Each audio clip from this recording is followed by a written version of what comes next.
بسم اللہ الرحمن الرحیم۔ انسان زندگی کے کسی بھی حصہ میں ہو، اس کی معاشرتی ضروریات میں سے ایک بنیادی ضرورت اچھا تعلق اور اچھا دوست ہے۔ ایک ایسا دوست جو زندگی کے ہر مشکل وقت میں اس کے کام آ سکے، اس کو ایک مفید مشورہ دے سکے، اس کی مدد کر سکے۔ اللہ رب العزت نے انسانوں کی ضروریات کو انسانوں کے ساتھ ہی جوڑا ہوا ہے، اور اسی طرح اللہ رب العزت نے انسان کو ہی انسان کی مدد کے لیے رکھا ہوا ہے کہ انسان ہی انسان کے کام آتا ہے۔ ہمارے ہاں ایک غلط رواج اور ایک غلط تاثر قائم ہوتا چلا جا رہا ہے، جو معاشرتی اعتبار سے انتہائی مہلک ہے، کہ جب آپ کو کسی سے کوئی کام یا کوئی ضرورت پڑتی ہے اور کچھ عرصہ سے آپ کا اس سے رابطہ منقطع ہوتا ہے، تو آپ جب اس سے رابطہ کرتے ہیں تو شیطان فوراً سے دماغ میں یہ بات ڈال دیتا ہے کہ یہ شخص کتنا خود غرض ہے کہ کبھی حال احوال کے لیے تو رابطہ کیا نہیں، اب خود غرضی دیکھیں کہ کام کے لیے ضرورت پڑ گئی تو اب رابطہ کر رہا ہے۔ حالانکہ حقیقت میں ایسا نہیں ہے، بلکہ اللہ رب العزت نے معاشرے کی بنیاد ہی یا تعلق کی بنیاد ہی اسی چیز کو رکھا ہے کہ انسان انسان کے کام آئے۔ اگر اس کا یہ نتیجہ نکال لیا جائے کہ یہ انسان کی خود غرضی کی علامت ہے کہ وہ جب اس کو ضرورت پڑتی ہے تو رابطہ کرتا ہے، تو دیکھا جائے تو دنیا کا ہر انسان ہی خود غرض ہے۔ ہم خود جب ہمیں ضرورت پڑتی ہے تو ہم لوگوں سے رابطہ کرتے ہیں، اور اگر جس سے ہم رابطہ کر رہے ہیں وہ اگر یہ سمجھ لے کہ یہ مطلبی اور خود غرض انسان ہے، تو پھر ہمارا بھی وہی سٹیٹس ہے جو ہم دوسروں کے بارے میں سوچ رہے ہیں۔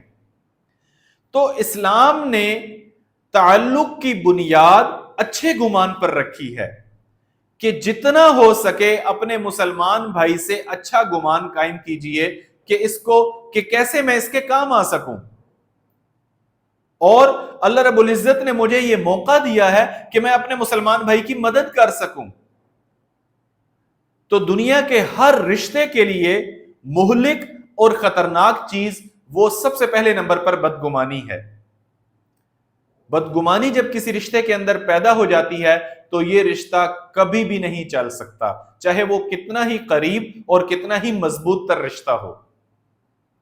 دوسرے نمبر پر حضور صلی اللہ علیہ وسلم نے فرمایا، اکرم القوم تکن سیدہم، تو اپنے لوگوں کا اکرام کیا کر، ان پر مال خرچ کیا کر، تو ان کا سردار بن جائے گا۔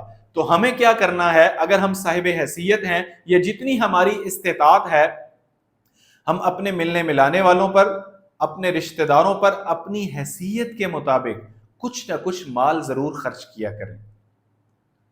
تحابو تحابو، تم آپس میں ہدیے دیا کرو، تم آپس میں ایک دوسرے سے محبت کرنے لگو گے، ایک دوسرے کے دل میں اپنے لیے محبت پیدا کر لو گے۔ حضور صلی اللہ علیہ وسلم نے کتنی خوبصورت زندگی ہمیں دی۔ اور اس کے بعد تیسری چیز، اہم چیز جو انتہائی مہلک ہے، یا یوں کہہ لیں کہ معاشرے کا زہر قاتل ہے، غیبت سے اجتناب کیا جائے، غیبت سے بچا جائے۔ غیبت ایسی مہلک چیز ہے کہ یہ دلوں کے اندر نفرت پیدا کر دیتی ہے، دلوں کے اندر اس کا اثر پڑتا ہے۔ جس کا آپ برے انداز میں تذکرہ کریں گے اس کے اوپر ضرور اس کا اثر پڑے گا، اور اس کے اوپر پڑے یا نہ پڑے، آپ کے اوپر ضرور اس کا اثر پڑ جائے گا۔ آپ کے دل کے اندر خود بخود بغض پیدا ہو جائے گا۔ چوتھی چیز، حسد یا مقابلے بازی قائم کرنا، مقابلے کی فضا بنا لینا کہ اس کے پاس یہ چیز ہے، اب میرے پاس اس سے بہتر ہونی چاہیے۔ اس سے اجتناب کرنے کی ضرورت ہے۔ حضور صلی اللہ علیہ وسلم نے فرمایا، ایاکم والحسد، کہ حسد سے بچو۔ کیوں؟ کہ حسد نیکیوں کو ایسے کھا جاتا ہے جیسے آگ خشک لکڑی کو کھا جاتی ہے۔ اور آخری اور اہم چیز کہ کس سے تعلق رکھنا چاہیے اور کس سے بچنے کی ضرورت ہے، قیامت کے دن اللہ رب العزت نے جب پچھتاووں کا ذکر کیا کہ انسان کو کون کون سے پچھتاوے ہوں گے، تو ایک اہم پچھتاوا اللہ رب العزت نے جس کا قرآن میں ذکر کیا، یا لیتنی لم اتخذ فلانا خلیلا، کاش میں نے فلاں کو دوست نہ بنایا ہوتا، لقد اضلنی عن الذکر بعد اذ جاءنی، اس نے کیا کیا؟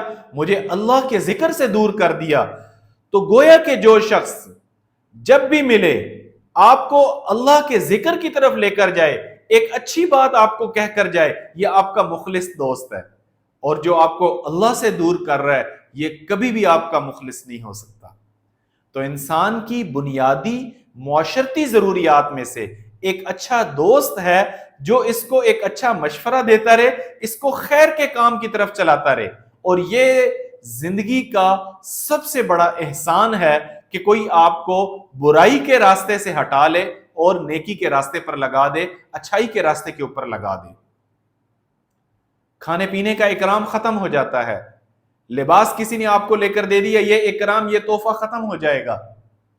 کسی کی آپ نے میڈیکل ایمرجنسی میں، بیماری کے وقت میں مدد کر دی، بہت مبارک، لیکن یہ اکرام بھی ختم ہو جائے گا۔ اگر آپ نے کسی کو برائی کے راستے سے ہٹا کر، محنت کر کے، کوشش کر کے خیر کے راستے پر لگا دیا، اچھائی کے راستے پر لگا دیا، تو یہ اس کا اکرام آپ نے ایسا اکرام کر دیا جو کبھی بھی ختم نہیں ہوگا، یہ اس کا قیامت کے دن بھی اور ہمیشہ ہمیشہ کے لیے باقی رہے گا۔ السلام علیکم ورحمۃ اللہ۔